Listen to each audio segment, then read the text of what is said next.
Écoutez, bonsoir à tous, bienvenue à cette conférence donc, sur le thème des réseaux. Donc, merci pour votre présence. Donc, pour vous présenter rapidement comment la soirée va se dérouler, dans un premier temps, donc, je vais introduire le thème donc, du networking, des réseaux, comment ça fonctionne, de quoi on parle quand on parle de réseau, parce qu'il y a plusieurs sens, plusieurs définitions qu'on peut apporter au réseau. Ensuite, Frédéric, à mes côtés, va introduire eh bien, tout ce qui est réseaux sociaux, mais la partie Internet, la partie outils sur Internet. Et ensuite, dans un troisième temps, eh bien, Eric reprendra la parole pour clôturer cette conférence sur les aspects management, comment dirais-je, de communauté de pratique, concrètement, comment il a réussi avec ses clients à pouvoir mettre en place bien, ces notions de réseau. Est-ce que ça vous va? Donc on en a pour 45 minutes à 1 heure. Sentez-vous libre d'intervenir, de nous poser des questions. Si vous avez des questions, regroupez-les à la fin de manière qu'on puisse justement vous répondre tous ensemble avec nos prismes qui nous sont propres. Est-ce que vous avez vous-même peut-être une définition sur ce qu'est qu'un réseau? Voilà, ça, est-ce que vous avez, peut-être vous monsieur, vous avez une idée sur la question? Un réseau? Connexion. Connexion, oui, c'est ça. Qui d'autre? Monsieur qui vient d'arriver. Pour vous, qu'est-ce qu'un réseau? Une connexion, un débit. Connexion, un débit, tout à fait. Télécom. Tout à fait. C'est un réseau. C'est un réseau. Et vous avez entièrement raison, parce qu'effectivement, le mot réseau bien, recouvre pas mal de définitions. On va le voir ensemble. Il faut savoir que le réseau a toujours existé. On parle beaucoup de réseau depuis le web 2.0, les sites internet, mais il faut savoir que le réseau vient depuis que l'homme est l'homme, depuis l'époque de Cro-Magnon, on va dire, le réseau existe. Jusqu'à aujourd'hui, jusqu'à l'intervention de monsieur sur effectivement les télécoms, le réseau télécom, c'est un réseau. L'homme, je dirais, dans son essence, a toujours eu comme attrait de se rapprocher de ses semblables. Justement, il est plus facile de chasser un mammouth à plusieurs que tout seul. Plus facile de faire du troc avec la tribu d'à côté, ou à travers son clan, ou sa famille.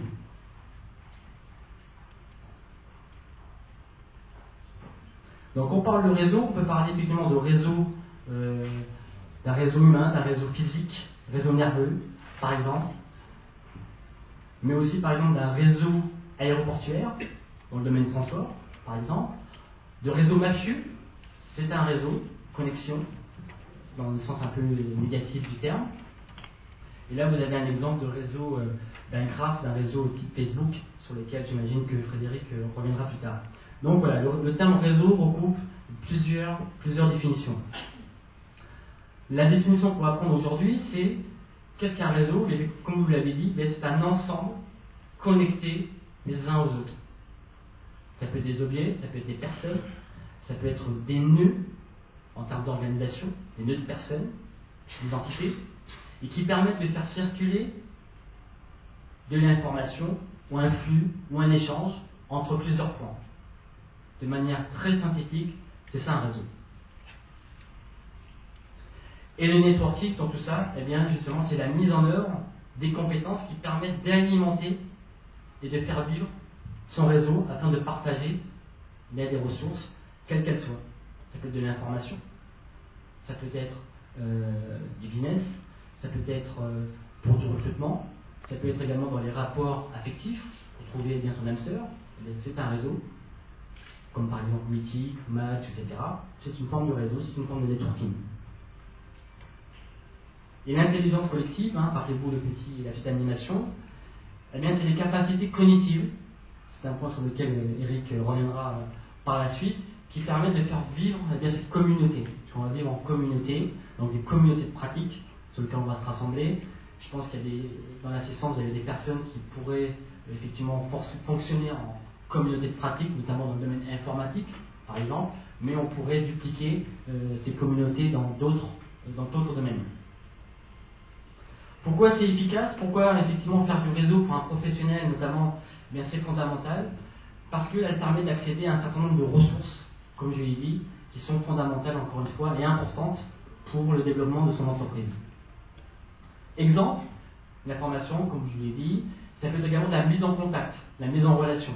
Peut-être que votre voisin de droite ou de gauche pourrait vous mettre en relation avec un prospect, qui sera votre client demain, ou un expert comptable, par exemple, ou si vous êtes en phase de recrutement, il sera en mesure de vous connecter avec la ressource recrutement dont vous avez besoin. Alors pourquoi effectivement on a assisté ces derniers temps justement à une explosion du phénomène du networking, des réseaux? C'est la convergence de plusieurs phénomènes. C'est une accélération du temps en termes d'évolution. C'est une modification de l'espace. Vous allez voir que le rapport à l'espace, le rapport au temps va être modifié, le rapport à l'autre va être également modifié. Aujourd'hui, j'ai rencontré donc un de mes contacts sur Facebook, M. Faure, qui lui, en échangeant avec Eric, eh bien, se sont aperçus qu'ils avaient une expérience en Chine. Ils ont travaillé tous les deux en Chine. Mais le rapport à la distance est complètement différent de ce qu'il pouvait être, ne serait-ce qu'il y a 20, 30 ou 40 ans. Aujourd'hui, on peut tout à fait être amené à travailler avec des collaborateurs, des partenaires en Asie, au Brésil, aux États-Unis, de manière très très très facile, rapide et la plus commode qui soit. Comment ça marche? Eh bien, la force du réseau, là vous avez l'exemple de l'expérience du petit monde de Milgram. Est-ce que les gens connaissent cette expérience appelée la théorie des 6 degrés de séparation? Est-ce que ça dit quelque chose? D'accord? Je vois quelques personnes qui savent ce que c'est. Très rapidement, en 1967, donc vous avez un sociologue qui s'appelle donc Milgram, qui a décidé de mettre en place une expérience, tout simplement, à partir du Nebraska. Vous voyez donc sur la carte, c'est un petit peu le fin fond du trou des États-Unis. Donc il a décidé en fait, donc un État très rural, donc il a décidé de faire une expérience avec des volontaires pour remettre l'expérience la suivante. Donc c'était remettre un pli à un agent de change qui demeurait à Boston, dans l'état du Massachusetts. Donc vous avez d'un côté un monde extrêmement rural, refermé sur lui-même, et vous avez de l'autre côté le monde des finances sur la côte atlantique, assez bourgeois, donc de l'agglomération de Boston. Donc le challenge, c'était remettre un pli de la main à la main à un agent de change qui était défini par avance, qui résidait à Boston. On est en 1967, rappelez-vous, il n'y a pas d'internet, etc., etc.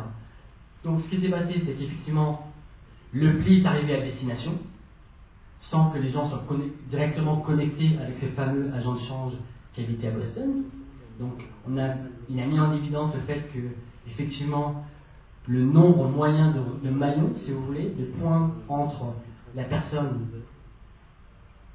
dans le Nebraska et la personne, donc l'agent de change, donc le fameux agent de change à Boston, il y avait environ 6 personnes. Donc tout le long des 6 degrés de séparation. Et ça a été une expérience qui a été renouvelée par Microsoft en 2004. Ils l'ont dupliqué uniquement sur la partie Hotmail. Et effectivement, ils retombent sur les mêmes chiffres, donc on est à 5,87, donc on reste sur les mêmes critères, sur les mêmes rapports.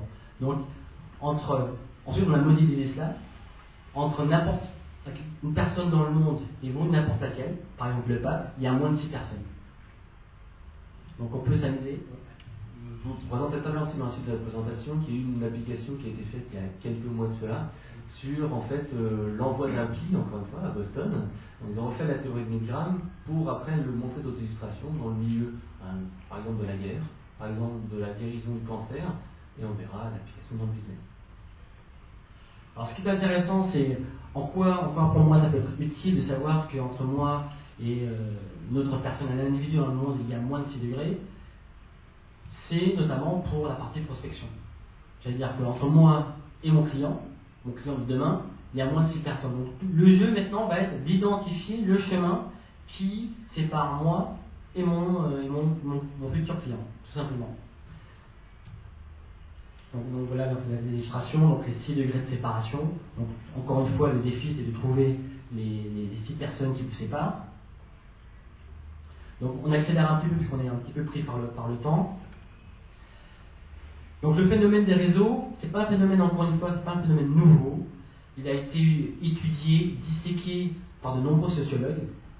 notamment George Simmel, qui est le père de la sociologie, donc on est au 19e, début du 19e siècle, qui a mis en avant le fait que la qualité d'un réseau, ce qui faisait qu'un réseau était efficace, était tout d'abord reposé sur la qualité de la relation entre les individus.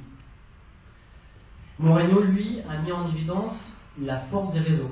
Donc il a découvert deux modèles mathématiques, puisqu'on a modélisé encore une fois donc comment évoluer et vivait un réseau. Donc c'est la théorie des graphes, des hypergraphes. Donc on a mis tout un ensemble de théorèmes pour mesurer la force, la vitalité et l'efficience d'un réseau. Callometer, donc un plus proche de nous, dans les années 50, a mis en évidence la force des liens faibles dans un réseau par rapport à un lien fort. Est-ce que vous savez ce que c'est qu'un lien fort, et un lien faible dans la partie relation à l'autre, dans la partie réseau? Par exemple, une personne de votre famille, c'est un lien fort, parce que vous avez un degré de proximité qui est très très proche. Plus vous avez un degré de connexion, je dirais d'intimité avec les personnes, plus ce degré est fort.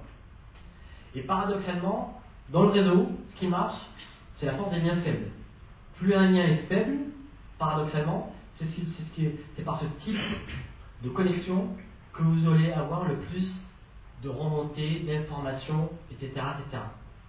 Donc il a mis ça en évidence. Également d'autres éléments, donc c'est la forme du réseau qui influe l'organisation, donc la forme du réseau, ce qu'on appelle la topologie du réseau, qui influe également donc, sur l'efficacité. Et Coleman, donc un sociologue américain, encore une fois, qui a démontré que les personnes aujourd'hui qui avaient un réseau fort étaient les personnes qui allaient réussir dans une société dite moderne ou post-moderne. Donc on parle aujourd'hui de capital social. Auparavant, c'était plus le capital financier, le capital éducatif, etc. Là, aujourd'hui, je vais prendre par exemple un commercial, dans une phase de recrutement. Est-ce que vous avez un fichier, par exemple? Est-ce que vous connaissez du monde? Est-ce que vous avez des prospects, etc. Donc ça fait partie, je dirais, du patrimoine de chacun. C'est ce qui fait qu'un individu va être performant dans une société moderne. Donc les modèles de capital relationnel. Donc on voit principalement deux formes. Donc on revient encore une fois sur la partie topologie, l'organisation du réseau.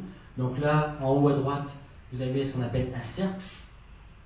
D'accord? Et en bas à gauche, bien, vous avez un réseau type Facebook. Est-ce que vous savez quelle est la différence entre un cercle, par exemple, et un réseau? En fait, la différence, principalement, va se faire sur le mode de fonctionnement. Donc, vous avez un réseau où c'est assez perméable, il n'y a pas véritablement d'organisation, pas forcément de cadre. Un cercle va avoir plutôt un mode de fonctionnement qui est propre, avec son code, etc., etc. Est-ce que vous avez des modèles, des exemples, par exemple, à me donner en termes de réseau ou de cercle dans la salle? Quand on parle de réseau, de club ou de cercle? Vous, monsieur, vous avez peut-être une idée sur la question? Je vais vous regarder. Oui. Un exemple de cercle qui vous vient à l'esprit? Un cercle, c'est un cercle professionnel. Ouais. Avec des individus avec lesquels on travaille déjà régulièrement. Alors que le réseau, on ne travaille pas forcément. Voilà. Donc c'est beaucoup plus perméable et on n'a pas forcément effectivement des liens de proximité forcément évidents. Un cercle, on a quelque chose, un dénominateur commun. Absolument. Une culture. Un âge. Tout à fait. Des affinités. Donc il y a des points communs entre les membres et les adhérents de ce cercle. Donc des exemples de cercle, ça peut être le Rotary, par exemple. C'est un exemple de cercle. On parle souvent des formations, un exemple de réseau, de cercle. Il y a un millier. Hein. Si je vous dis 3150, qu'est-ce que ça vous évoque? Oui? Le nombre d'expositions et messages publicitaires par jour pour les 3000. Oui, ça peut être ça. Certainement ça. 150. 5%. 5%. Oui. Je dirais 3000 le nombre de liens qu'on peut avoir entre des personnes qui sont liées ensemble et 150 le nombre de personnes. C'est ça. Optimal. 3000, effectivement, c'est le nombre moyen ça reste une moyenne, c'est le nombre de moyens de contact que l'on va avoir durant sa vie professionnelle. Donc, par exemple, ça va varier selon si vous êtes commercial ou si vous occupez un poste à responsabilité dans une grande société. 3000, c'est environ, une moyenne encore une fois, le nombre moyen de contacts qu'on va avoir, qu'on va brasser durant sa carrière professionnelle. 150, c'est le nombre moyen, encore une fois, de contacts que l'on peut gérer d'une manière tout à fait efficace et efficiente. D'accord ? 150, voilà, on peut gérer convenablement, on peut cultiver un réseau avec 150 personnes en moyenne. Plus, on ne sera pas vraiment dans l'optimisation de cela. La personnalité de l'année, donc c'était la une du Time Magazine. Donc là, on va introduire un dernier point, et ensuite je vais laisser la parole à Frédéric parce que mon temps est écoulé. Sur l'aspect réputation numérique, parce qu'effectivement c'est le grand thème d'actualité, avec l'explosion, je dirais, des réseaux sociaux sur Internet, puisque voilà, le networking ça existait, maintenant on va passer sur la partie, je dirais, numérique, la partie virtuelle. Et bien maintenant, sur les recrutements, les DRH n'hésitent pas à aller sur Internet, à taper votre nom sur Google, allez regarder vos photos par exemple sur Facebook si vous êtes présent, de manière un petit peu à voir à qui on a affaire. Est-ce que vous avez un réseau plus ou moins important ou pas? Et petite devinette, est-ce que vous savez qui est la personne qui est prise en photo? C'est Bill Gates, effectivement, qui à l'âge de 17 ans avait été pris en flagrant délit de conduite en état d'ivresse. Alors même Bill Gates n'a pas pu effectivement cacher ce type de mésaventure. Alors nous, pauvres citoyens et utilisateurs moyens d'Internet, voilà ce qui peut arriver. Donc attention, je dirais, à l'utilisation des réseaux sociaux, attention aux commentaires que vous pouvez laisser sur différents forums. Ce qui est sur Internet ressortira toujours sur Internet. Il y a toujours un moyen de le traquer, de le retrouver. Donc soyez très prudents. Je pense notamment aux jeunes sur Facebook qui laissent un petit peu des photos arrosées. Faites attention parce qu'on peut toujours revenir dessus. Voilà pour ma partie. Je laisse la parole à Frédéric de Conseil Marketing pour la partie, je dirais, purement numérique. Il va introduire donc la partie les outils sur Internet, Twitter notamment. Donc là, je vais vous faire un résumé d'une présentation qui dure à peu près une petite heure. Donc je vais la faire en 20 minutes, donc c'est assez condensé. Bien sûr, si vous voulez retrouver après la version complète, elle sera dispo sur le site. Donc en petite introduction, je vais... Hop, voilà. Donc tout simplement, c'était une présentation en plusieurs parties. Donc la première, c'était déjà faire un petit rappel sur les rencontres en vrai de vrai, puisque on se rend compte qu'ici, si on est réunis ici tous ensemble ce soir, c'est qu'il n'y a pas que du numérique qu'on a dit, mais également le réel. Le réel, c'est vraiment très important. Donc j'aborderai dans cette présentation très rapidement la première partie qui est les réseaux traditionnels, une soirée, etc. Qu'est-ce qui est important de faire, des bons réflexes. Et ensuite, on parlera des réseaux virtuels, donc en particulier Facebook, LinkedIn, Viadeo, et ensuite Twitter, et on finira par les réseaux classiques. Alors, donc, tout simplement, on a déjà parlé tout à l'heure avec Nathalie Ramos, c'est simple, les réseaux sociaux, c'est vraiment un pouvoir important pour faire du business, la puissance des réseaux. On est tous reliés par 6 relations, et on parlait tout à l'heure d'expérience. Je vous conseille de regarder cette vidéo que vous pourrez trouver sur le lien qui est ici, qui raconte un petit peu la puissance que l'on peut faire, pas seulement au niveau business, mais également, comme je disais, dans le domaine de la santé, dans le domaine de la guerre, pour y trouver les maillons forts et les maillons importants dans un réseau. Voilà. Alors, pourquoi le réseau est intéressant aujourd'hui? Tout simplement parce que un des défis de vous, de moi, de tout le monde cette année, c'est simplement faire toujours plus avec moins. On l'a vu l'année dernière, les budgets marketing en général ont été coupés de 25% en moyenne. C'est quelque chose d'important. Donc avec 25% de moins, il faut toujours faire autant de chiffre d'affaires, voire plus dans un contexte économique qui est plus dur. Il faut se démarquer de ses concurrents. Or forcément, tout le monde me dira, désolé, c'est la crise, moi je ne peux pas acheter, j'ai mon budget qui est bloqué. Il faut trouver une porte d'entrée supplémentaire, il faut trouver un moyen de mettre le pied dans la porte, et le réseau sera un de ces moyens justement. On voit aussi qu'il y a une baisse de performance des outils marketing, tout le monde le dit, hein, l'emailing commence à être un petit peu usé, parce qu'il y a eu des abus, donc il faut trouver d'autres outils, d'autres moyens de contacter ses prospects. Donc le marketing de 2010, ça sera bien sûr des outils accessibles par tous, donc on verra les communautés, l'open source, les blogs, etc. On verra quelqu'un un peu d'idées, un peu d'astuces, un petit peu de moyens, on pourra toujours faire plus et sortir un petit peu de la masse. Je vous donnerai quelques astuces dans cette présentation que j'applique ou que d'autres ont appliquées. Donc bien entendu, le marketing traditionnel, ce qu'on fait ce soir ensemble, c'est important. Alors je parlerai bien sûr des déjeuners, dîners, soirées pro, c'est important. Je connaissais un de mes amis qui voulait en fait renouer en fait son réseau, il voulait changer de job, il voulait trouver de nouveaux partenaires financiers. Tout simplement, qu'est-ce qu'il a fait? Il s'est mis un programme, il s'est dit ok, une fois par semaine, je vais consacrer un déjeuner du midi à prendre contact avec quelqu'un de mon réseau, un partenaire, un fournisseur ou un blogueur éventuellement, je l'invite à déjeuner. Et comme ça, je me construis moi-même mon réseau. C'est pas très compliqué, il faut renouer son réseau, anciens amis, anciens collègues, etc. Comme ça permettra de détecter les opportunités et élargir son réseau d'influence, ex-collègues, amis, etc. Le deuxième élément, c'est bien sûr les soirées pro comme ici. Donc bien sûr, il y a les soirées networking, mais également des soirées gratuites, comme le Barcamp par exemple, je ne sais pas si vous connaissez, c'est des soirées un petit peu thématiques, donc c'est plutôt des après-midi, il y a eu un WordCamp spécial WordPress, ce week-end il y a un bootcamp spécialement pour les livres numériques, c'était la semaine dernière, il y avait un networking camp, spécial networking. Donc vraiment, ce sont des après-midi, il suffit de les chercher, vous vous inscrivez et vous vous trouvez avec des personnes qui ont les mêmes habitudes, les mêmes besoins que vous. Donc c'est un moyen très intéressant pour vous de trouver des gens, et c'est également les salons, faire des connaissances. Donc, réseauter intelligemment, on en parlera tout à l'heure au niveau de la synchronisation des ententes, l'objectif attendu, la valeur de l'information.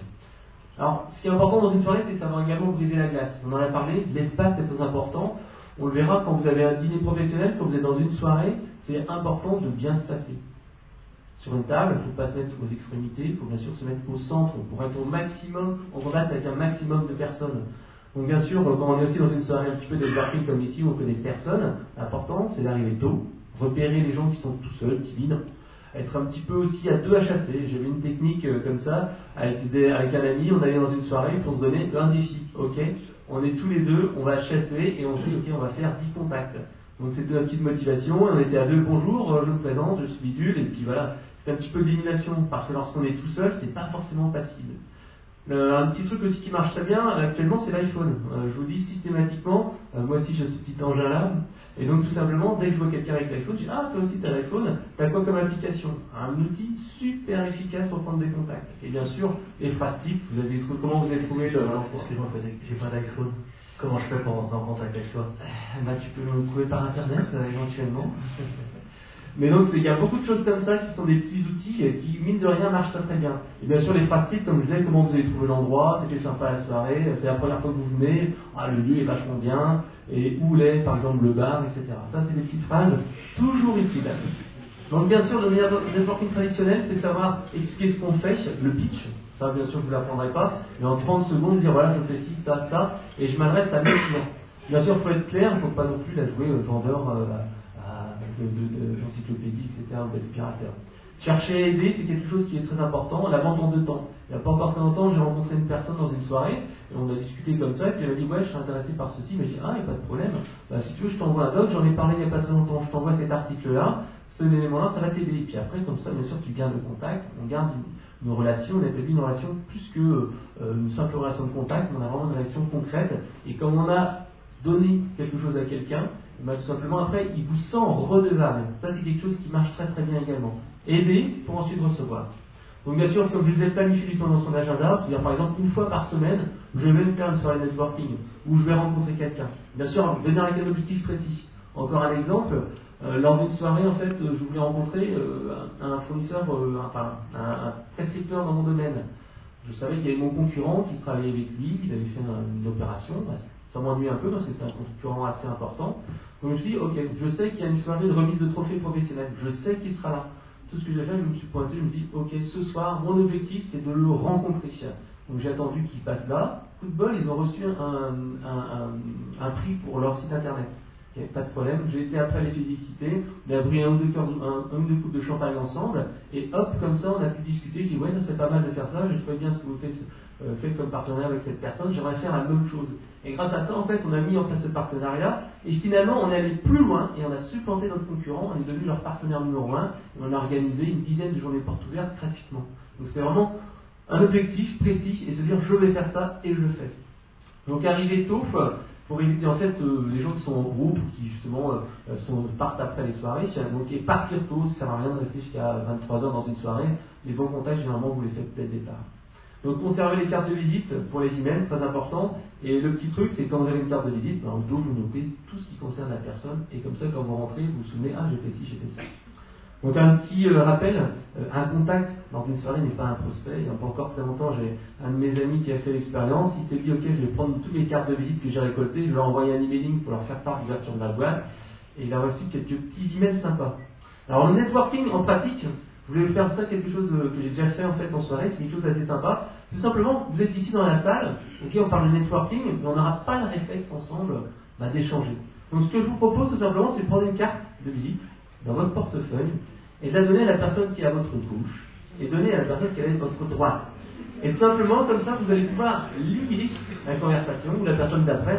C'est quelque chose qui est très efficace, j'ai déjà fait en soirée. Et ceux qui sont tout seuls, ça va poser un problème. Donc faites-le derrière ou devant. Comme je le disais, l'importance de se placer, c'est très important. Comme ça, vous avez cette soirée ici, vous avez déjà, normalement, un contact de la personne qui est à côté. Parce que naturellement, on ne va pas le faire donner une carte. Mais là, comme ça, dans ce contexte un petit peu fun, vous avez un contact, vous avez une personne, et vous pourrez discuter avec lui tout à l'heure. Les réseaux sociaux, bon, j'ai un petit peu vite, c'est vrai. Donc c'est un petit peu intéressant, parce que tout simplement, c'est parmi les sites les plus importants. Facebook, par mois, dans le monde, c'est 68 millions de personnes vues. Alors pourquoi Internet? Tout simplement pour décupler le pouvoir de ces réseaux. C'est une base de prescription gigantesque. Un petit exemple, encore une fois, par exemple MySpace, que c'est peut-être le chanteur Calvin Harris. Une des raisons pourquoi Calvin Harris, le chanteur, est devenu une star, pourquoi il a été par exemple au Vieille Charrue il y a 2 ans et qu'il a été applaudi par des dizaines de milliers de personnes, tout simplement parce qu'il a commencé à faire un réseau d'amis intéressés par la musique. Il avait près de 102 000 amis sur MySpace. C'est énorme. MySpace, c'est le réseau spécialement réservé à la musique. Il a ajouté ses amis, il a ajouté ses fans de ce genre de musique-là. Il a envoyé généralement des messages, des publications pour télécharger ses singles. Et grâce à ça, il s'est fait une notoriété, une visibilité. Une application pratique, et maintenant c'est une star, ils vendent des millions d'albums dans le monde. Donc bien sûr, Facebook, plus de 10 millions, Viadeo, premier réseau en France, LinkedIn, 25 millions dans le monde. Donc comme on le disait tout à l'heure, on a tous 12 relations extrêmement fortes, des amis très proches, des frères, etc. On a 150 relations proches avec lesquelles on peut introduire et trouver des amis d'amis. Et bien entendu, grâce à ça, on va trouver 1500 connaissances qui sont des amis d'amis qui vont vous décupler votre réseau. Les réputations, on en verra tout à l'heure, mais c'est vrai que quelques dit-on de vous sur le web. C'est important d'avoir une réputation, mais c'est de se dire, dit-on du bien de vous. Alors le premier outil, ça sera bien sûr les réseaux pro. Les réseaux pro, ça sera pour moi LinkedIn et Viadeo les plus importants. LinkedIn pour les profils internationaux, pour le high-tech, et Viadeo pour tout ce qui est aspect plutôt PME, plutôt entreprise française classique. Donc bien entendu, l'étape numéro 1, c'est créer son profil sur LinkedIn, sur Viadeo, les deux réseaux. Remplir les informations personnelles, parcours scolaire, parcours pro, etc. Ajouter une photo, une présentation, par exemple, je me présente avec votre USP, parce que c'est une proposition, ce que vous faites, ce que vous proposez. Une petite astuce, encore une fois, il n'y a pas très longtemps, j'ai un de mes amis qui m'a dit, ok, je vais aller sur Viadeo, je veux vendre des formations. Alors, comment je peux faire, comment tu peux m'aider? Je dis, déjà, tu crées ton profil, et dans ton profil, tu marques ton prénom, donc Jean-Michel, et tu mets ton nom, et ensuite, au lieu de mettre Jean-Michel ton prénom, tu mets Jean-Michel formation AdWords à X euros. Donc comme ça, quand tu auras un contact avec quelqu'un, il y aura ton nom, prénom, mais il y aura tout de suite ton offre qui est derrière. Donc bien entendu, comme je disais, un blog, un site web, etc. Donc c'est important, c'est de recruter un maximum de filleuls pour la visibilité. Donc ça c'est pour Viadeo. Il y a un classement en fait des recherches. Quand on tape votre nom sur le moteur de recherche de Viadeo par exemple, ça sera le nombre de filleuls que vous avez recrutés qui sera le plus important. Donc recrutez beaucoup de gens pour monter en visibilité. Donc bien sûr, c'est créer votre réseau social, ajouter des anciens collègues, vos clients, vos anciens camarades de fac, etc. Donc tout simplement la base c'est le carnet Outlook.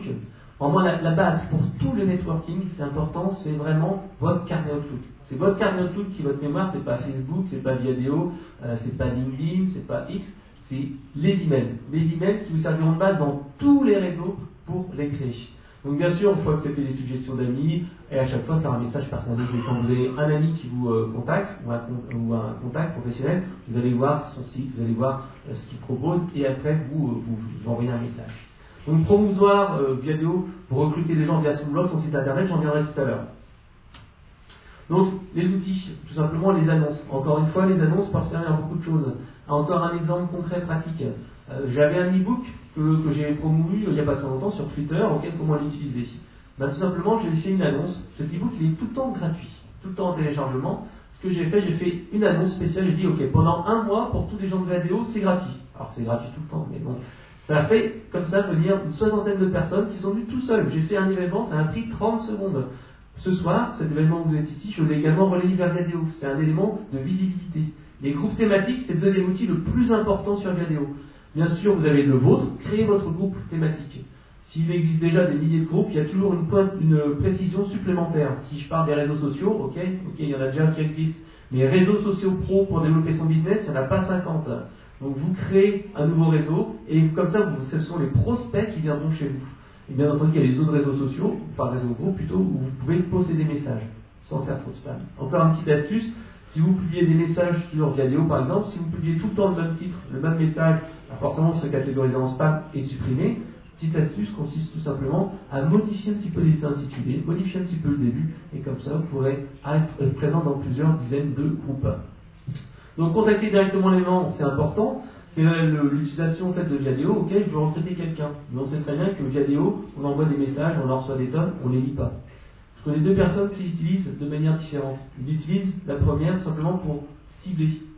Elle travaille dans les flacons de parfum, elle cherche en fait à voir les gens qui sont directeurs marketing dans ces secteurs-là. Qu'est-ce qu'elle fait?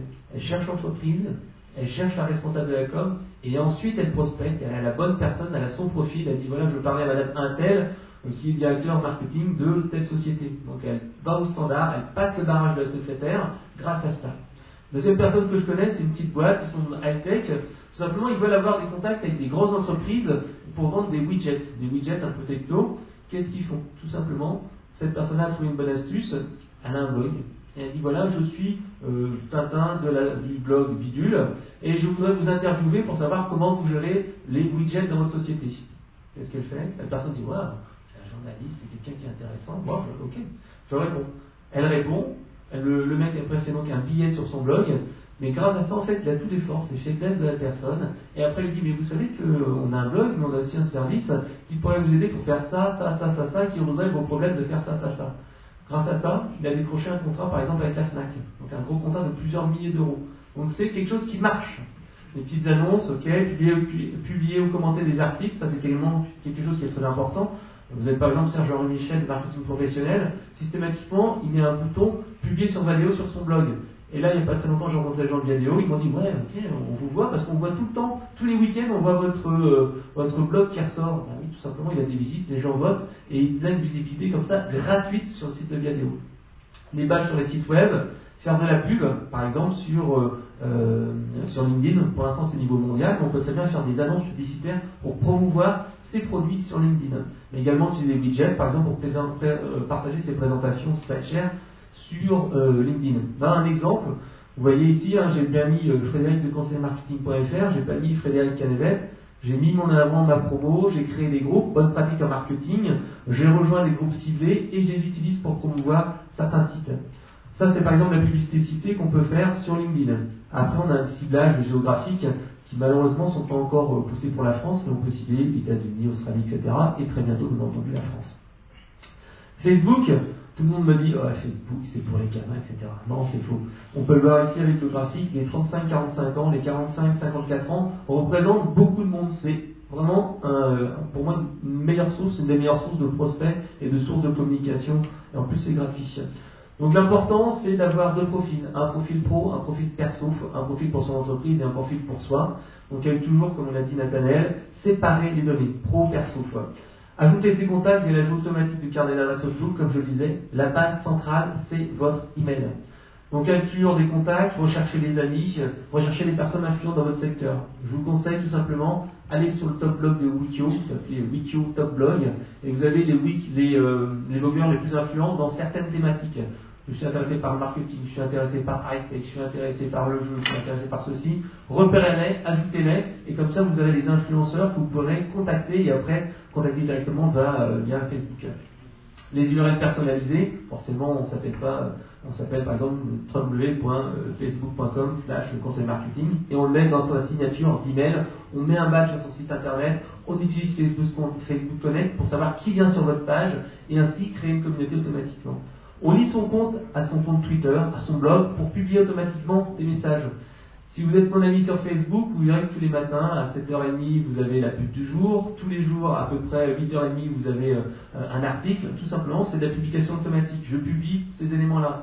À midi, je vais en pause, je prends mon iPhone et puis je publie un lien sur Twitter, enfin sur mon dislike, qui est publié sur Twitter, qui est publié sur Facebook et qui est après publié sur LinkedIn. En un clic, je touche à peu près 3000, 4000 personnes. Ce qui s'est pas, Frédéric, c'est que je suis en train de tweeter ce qu'il est en train de dire actuellement. Voilà, donc on peut le faire, hein. C'est extrêmement simple, c'est de publier, et c'est utiliser en fait le pouvoir sur différentes communautés. En un clic, je publie sur 3000, 4000 personnes, je ne publie pas que sur Twitter, je publie sur Facebook, et c'est automatique via les flux RSS. Donc publier des informations régulièrement, il n'y a pas très longtemps j'ai fait dans une soirée networking aussi, j'ai pris des petites photos, etc., je les ai tweetées, c'est très efficace. Agissez avec votre communauté, c'est important de créer un lien. Une communauté virtuelle, ça se travaille encore plus qu'une communauté réelle. Tous les soirs, je vous dirai ce que je fais, 15 minutes pour gérer Facebook, pas plus. Moi, je n'ai pas le temps de m'occuper de ça. 15 minutes Facebook maximum. Viadeo, c'est une demi-heure maximum le week-end. Donc c'est aussi créer des groupes. Encore une astuce. Je connais quelqu'un qui travaille dans le domaine du web. Ils ont tout simplement besoin de faire la promotion d'un service. Ils se sont dit, ok, moi je veux toucher les gens, j'ai pas beaucoup d'argent. Qu'est-ce qu'ils ont fait? Ils ont créé plusieurs groupes un petit peu litigieux, limite. Par exemple, à un moment où il y a eu des problèmes sur les données personnelles de Facebook, ils ont créé un groupe. Ils ont eu 200 000 personnes sur leur groupe Facebook. J'avais jamais vu ça, il m'a dit, ouais, c'est fou. Et maintenant, quand je peux publier un message, c'est 200 000 personnes qui vont recevoir ce message.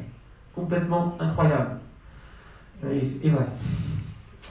Donc vous pouvez chatter avec vos contacts, ça c'est quelque chose qui est super fort. Il n'y a pas très longtemps, j'avais une opération de buzz à mettre en place. Tout simplement, il fallait recruter des gens pour mettre en place une page. Message sur les murs, message direct, ça marche pas. Qu'est-ce que j'ai fait?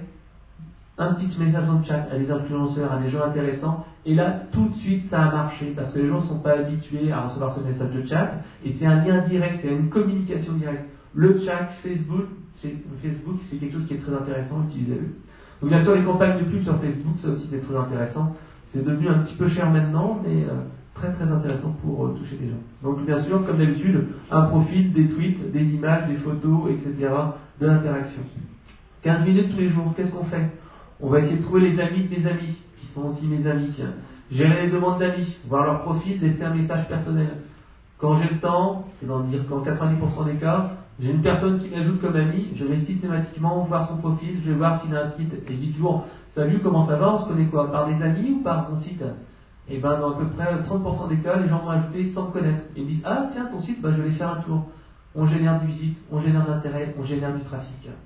Ajouter des amis ciblés, c'est quelque chose qui est très important. Ajouter à la volée, ça ne sert à rien, puisque si vous faites comme moi et que vous publiez 15 messages dans la journée, les gens en auront marre. Mes amis perso, ils m'ont dit, ok, il y en a marre de ton profil pro, donne-moi ton profil perso. Ok, un profil perso, il existe. Il n'y a que des trucs perso, il y a 15 amis, 20 amis maximum qui sont dessus, pas plus. Créer des événements et des activités. Ce soir, pour promouvoir cette soirée, je l'ai fait. J'ai invité, je crois, 200 personnes sur mes 900 contacts. J'ai ciblé. J'ai mis que des personnes qui étaient relativement intéressées par ces éléments-là. Ça fait venir du monde. Faire de la pub, jouer l'événementiel et de la mobilité. Lors d'une soirée, on prend une photo, on prend un tweet et on en reparle. Donc faire sa page vers ces groupes, c'est le deuxième élément parce que pour moi, c'est un peu moins puissant. Twitter, le phénomène de la mode, une croissance exponentielle, etc. Une niche. Donc attention, c'est du high fake, pas de protection de son réseau, j'en reviendrai tout à l'heure. Allez, je vais le faire tout de suite. Un exemple, je connais un de mes confrères qui fait la même chose que moi, la même chose que Laurent également, qui est dans la vente de services et de formations sur Internet. Je suis abonné à ces informations parce que je trouve que c'est très bien. Simplement, je reçois un jour un tweet, un message, je vais dire rejoignez-moi sur Twitter. Ah, j'y vais. Puis je vois 300 personnes sur son compte. Ses meilleurs clients l'avaient rejoint sur Twitter. Intéressant. Donc tout simplement, j'ai ajouté ces contacts comme mes contacts, qui sont devenus maintenant exposés à mes messages. Et donc comme ça, entre guillemets, j'ai récupéré 300 prospects gratuitement. On sait qu'à peu près 40% des gens qu'on ajoute comme amis vous suivent ensuite sur Twitter. Ça veut dire que sur les 300, j'en ai à peu près 100 que j'ai récupérés et qui sont maintenant mes contacts. Je peux très bien les repérer et me dire ok, je vais les ajouter, je vais leur envoyer un direct message qui est comme un email pour leur dire tiens, en fait, je crois que tu es intéressé par les marketing. Ben, si tu veux, tu peux aussi aller sur mon site, voir mes services, etc. Donc c'est ça qui est important. Attention, ok, on en a parlé tout à l'heure, mais les réseaux, c'est aussi faire attention. Par exemple, là, c'est mon compte Twitter, si vous ne connaissez pas, c'est simple, faire court et attirer des prospects. Les principales étapes, on crée son compte sur Twitter, on remplit son profil avec des mots-clés, on installe un client Twitter, par exemple, ça peut être Twitterific, etc., sur mon iPhone. Ça peut être Sismic, qui est un petit client qui permet par exemple de rechercher. On recherche des prospects. Moi, je suis intéressé par exemple par tous les gens qui sont intéressés par l'iPhone. Ok, c'est très simple. Je tape dans Twitter une recherche qui s'appellera acheter iPhone, où je cherche quelqu'un qui est intéressé par le référencement. Donc simplement, je mets en recherche mot-clé référencement, et tous les jours, je vais rechercher cette recherche, et j'ai tous les gens qui sont intéressés par le mot référencement. Et je dis, ah tiens, tu cherches une formation, tu cherches des conseils, ben, pas de problème, je peux t'aider, je fais ton service. Donc un exemple concret encore une fois, j'ai mis en place un site d'emploi il n'y a pas très longtemps. C'est un petit site, je le promeux uniquement via les réseaux sociaux et un peu par mon blog. Ben, tout simplement, je voulais attirer plus de monde. Qu'est-ce que j'ai fait? J'ai utilisé un outil qui s'appelle Tweetader, et j'ai tout simplement recherché tous les gens qui tapaient le mot-clé emploi, tous les gens qui cherchaient un emploi. Et donc j'ai une petite liste. J'ai réparé comme ça 2000 personnes qui sont intéressées par le monde de l'emploi, et on verra tout à l'heure quelques stats. Ça m'a apporté, je crois, une vingtaine ou une trentaine de personnes tous les jours. C'est un travail automatique. Je ajoute tous les jours 100 personnes qui me follow. Donc grosso modo, j'arrive à avoir 30-40 personnes qui suivent mes messages tous les jours. Ça m'a coûté $30 d'avoir cet outil-là. Tous les jours, je clique sur un bouton et ça marche. Je fais rien d'autre que ça. La promotion automatique et 30 personnes qui suivent mes messages tous les jours. Donc, ajouter comme d'habitude le gestionnaire d'email, je l'ai dit et je le répète encore, c'est l'email qui est la base centrale. Ajouter des personnes qui sont influentes dans notre secteur, là encore, comme je disais, les amis de mes amis sont des amis. On va sur les top blogs du marketing, on trouve une personne, et puis tout simplement, on ajoute tous les suiveurs de ces suiveurs-là. Et c'est extrêmement simple de se rajouter une base prospect. Par exemple, pour conseil marketing, on l'a vu, j'en ai 3000 de personnes qui me suivent sur Twitter, j'en ai encore 5000 qui sont en attente et qui sont ajoutées tous les jours dans mon compte. J'ai fait ça automatiquement. Twitter, sincèrement, je réponds uniquement aux messages, je pense que j'en fais 2 minutes par jour. Et pourtant, on va le voir juste après, ça me rapporte des visites. Ça va être une des 10 premières sources de visites pour mon site internet. Donc encore une fois, ça c'est des astuces Twitter. Vous pouvez les retrouver dans les books que je propose, ou vous pourrez les retrouver sur le site internet.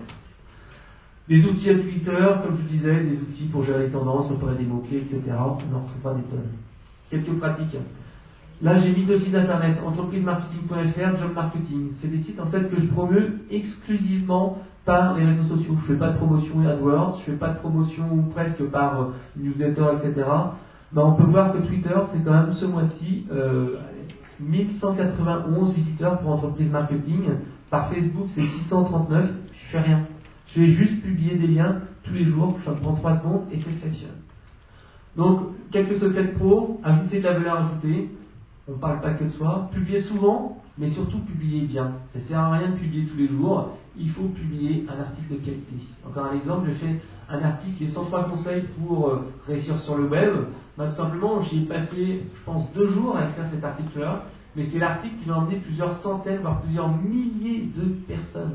Simplement parce que c'est du qualitatif. C'est bien sûr utiliser des bons mots-clés. Avec par exemple Google AdWords, Keyword Generation Tools, c'est savoir quels mots-clés marchent. Quels mots-clés sont tapés par les personnes. C'est avec ça que je ferai le titre de mon article sur mon blog. Faire de la promo vers les réseaux sociaux, j'ai dit, faire des linkings entre tous ces réseaux.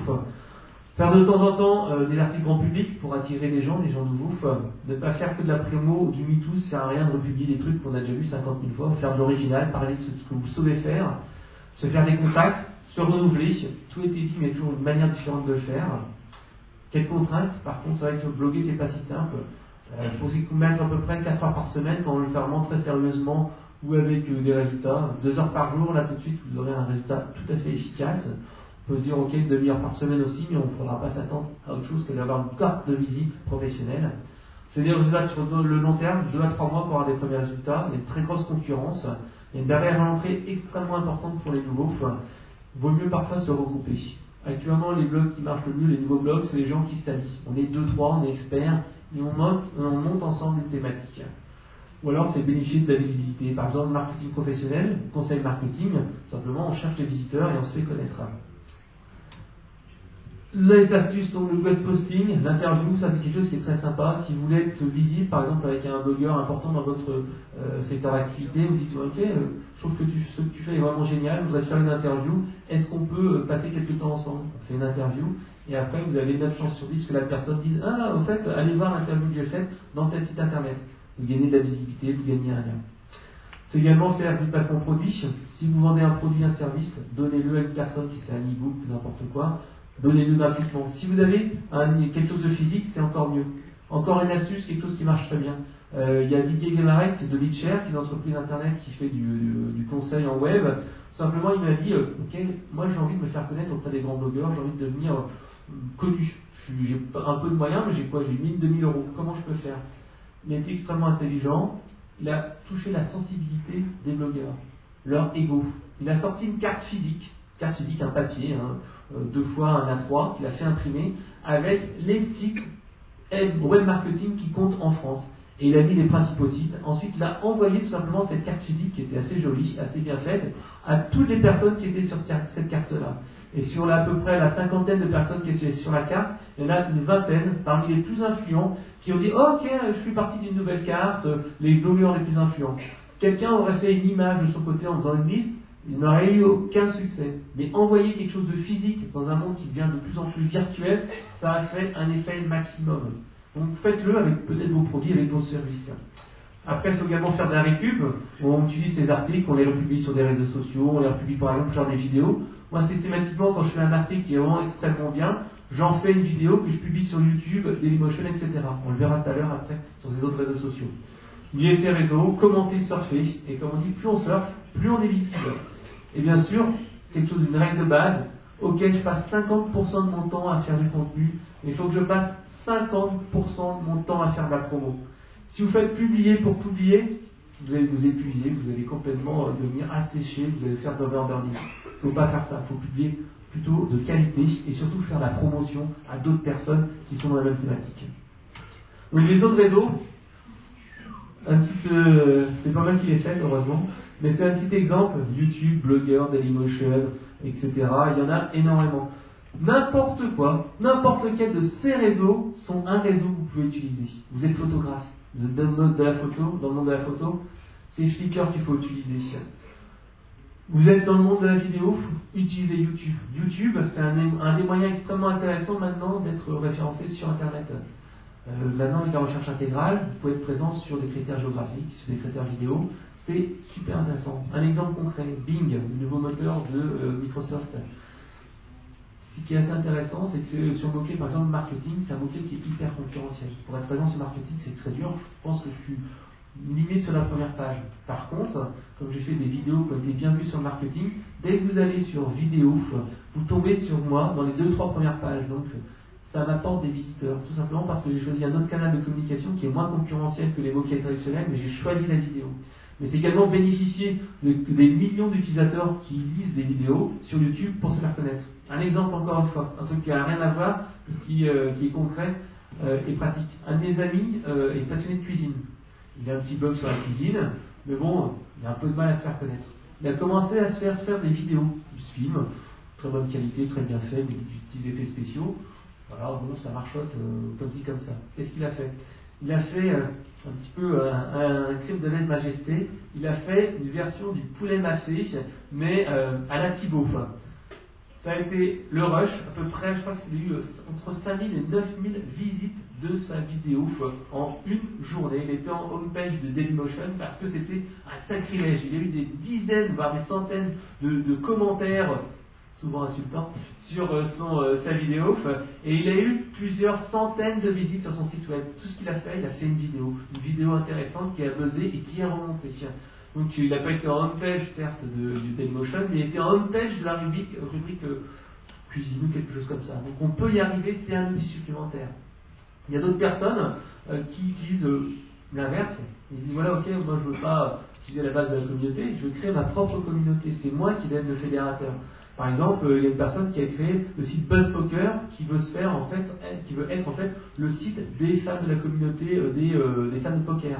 Cher client, Emmanuel Mignot, tout simplement, c'est tout ce qui est CRM. 20h10, je crois qu'on a fait, on a fait le tour. Donc, conclusion, travailler son réseau. Où sont mes prospects?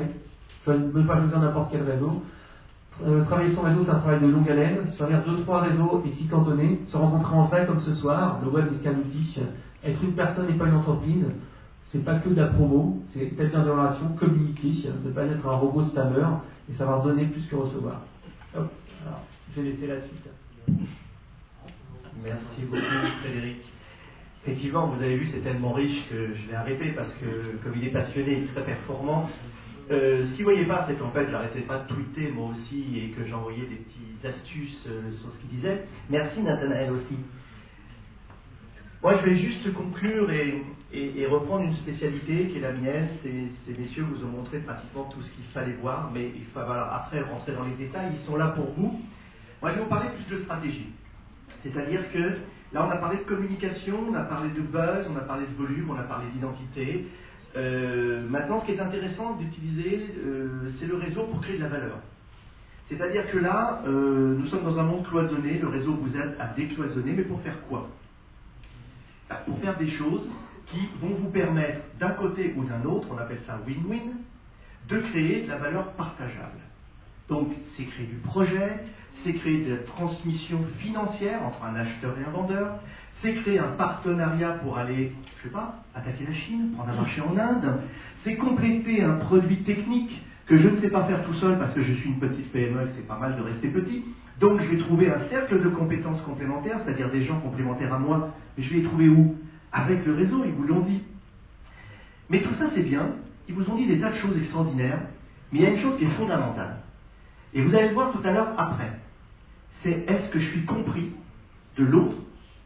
Est-ce qu'il m'a compris? Est-ce que je l'ai compris?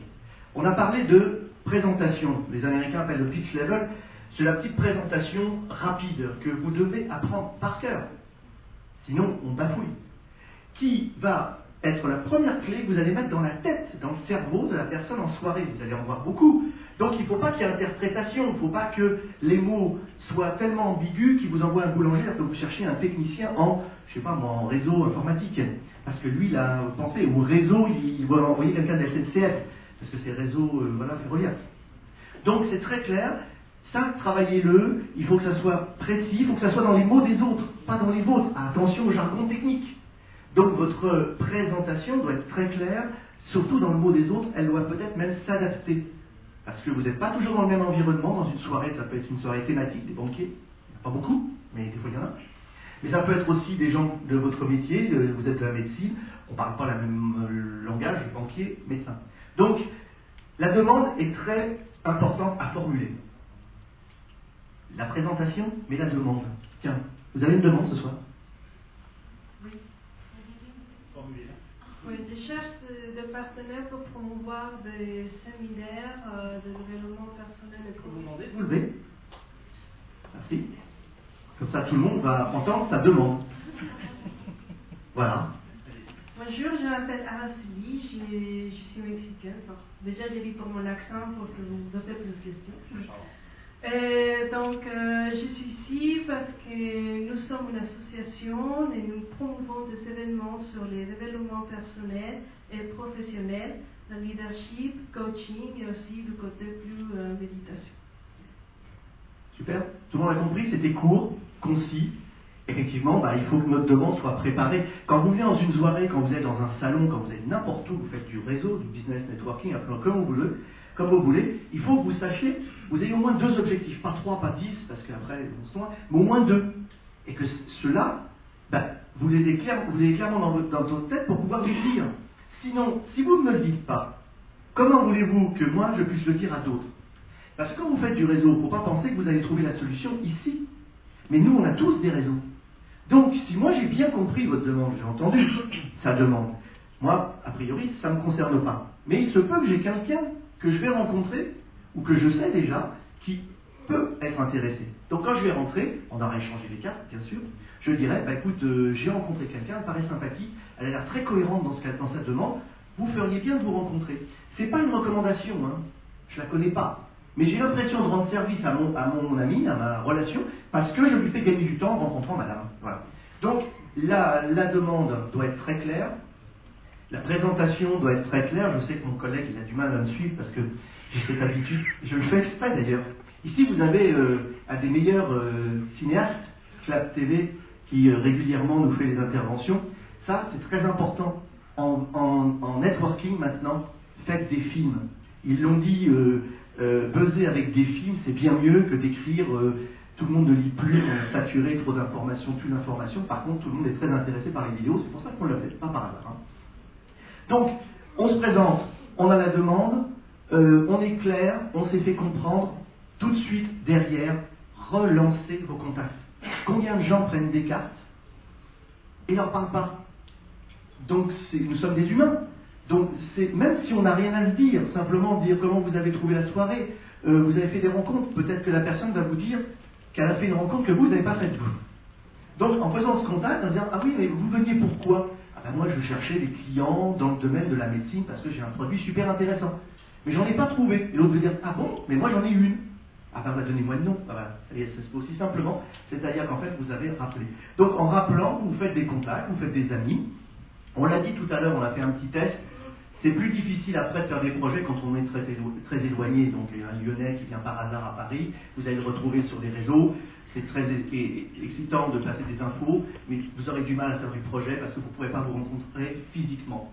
Et nous sommes des humains, même si les réseaux sociaux sont fantastiques, et le web, je vous encourage vraiment à l'utiliser avec tous les outils, il n'en est pas moins qu'après, il faut se voir, il faut monter les projets ensemble, et la création de valeur partageable qui crée effectivement après du flux financier, ça ne se fait que si on passe un certain temps après à se connaître. J'arrête là, on va vous laisser, je vais même faire le porteur de micro pour les questions.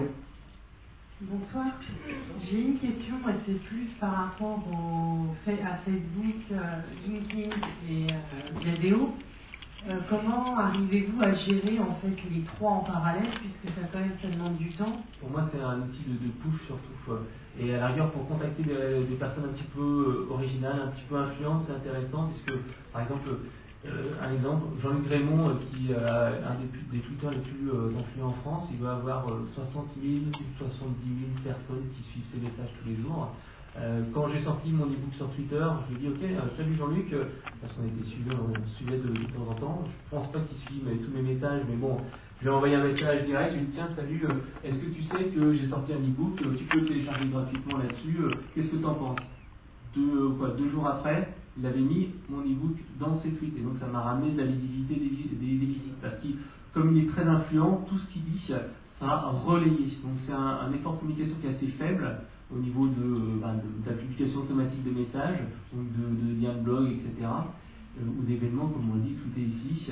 Et c'est quelque chose qui est très intéressant pour prendre des contacts avec des gens influents, des influenceurs, puisque en fait c'est encore un outil qui est peu utilisé.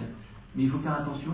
Un exemple, encore une fois, dans la pratique, de ce qu'il ne faut pas faire. Il y a Publicis, il n'y a pas très longtemps, qui a essayé de mettre en place une campagne pour toucher des blogueurs, pour les influencer, en envoyant des messages avec plusieurs pseudos. Malheureusement, il y a beaucoup de gens qui considèrent Twitter comme un super email. Et donc c'est comme si ils avaient envoyé des SMS avec différents numéros de téléphone 3-4 fois par jour à une même personne. Forcément, ça énerve un petit peu et ils sont payés un petit peu un bad buzz. Donc, il faut faire attention à ce qu'on fait. Le temps, comment le faire? Moi, je l'ai dit, je dis clairement, Facebook, ça me prend maximum 15 minutes par jour. J'ai dit ce que je fais. Voilà. Ça me rappelle quelqu'un. Et c'est ce que je dis. Voilà. Donc, vraiment 15 minutes par jour maximum. J'utilise moi vraiment en priorité Facebook. D'ailleurs, Tony, quand on communiquait ensemble pour l'organisation de la soirée, on a communiqué quasiment que par Facebook. Un petit peu par email sur la fin pour se tenir au courant tous ensemble, mais au départ c'est quasiment que par Facebook. C'est là qu'on s'est vraiment pris en contact. Donc Facebook 15 minutes. Viadeo, je l'ai dit, je fais à peu près 5 minutes une demi-heure par semaine. Moi je voudrais que vous reveniez si possible sur comment faire pour trouver quelqu'un qui écrit des articles sur vous. et la diffusion de ces articles. C'est extrêmement simple, il y a plein d'outils pour surveiller son e-réputation. Alors, sur mon blog, il y a tout un truc là-dessus, donc il n'y a pas de problème. Vous tapez e-réputation sur Conseil Marketing et vous aurez 10, 15, 20 outils qui vous permettent de le faire. Il y a des outils qui permettent de, par exemple, si vous voulez surveiller ce qu'on dit sur vous, personnellement, allez sur le site 1, 2, 3 People, vous verrez c'est assez performant.